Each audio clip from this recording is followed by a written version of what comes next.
आजचा मेनू सुकट. आमच्या घरात ह्याला सुकट म्हणतात. कुणी जवडा म्हणतं तर कुणी अजून काही.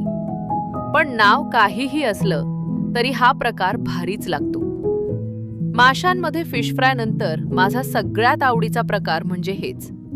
लहानपणापासून बघते, आई सुकट आणली की आधी तिला छान भाजून घ्यायची, मग पाखडून स्वच्छ करून बरणीत भरून ठेवायची. त्यामुळे वेळेला काढली की काम अर्ध झालेलंच असायचं.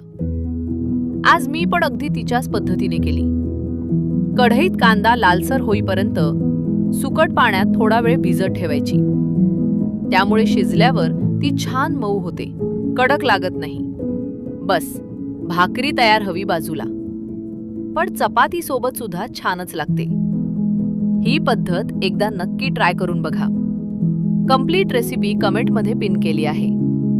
आवडली असेल तर लाईक आणि सबस्क्राईब करायला विसरू नका. आणि हो, तुमच्याकडे कशी केली जाते ते पण नक्की सांगा.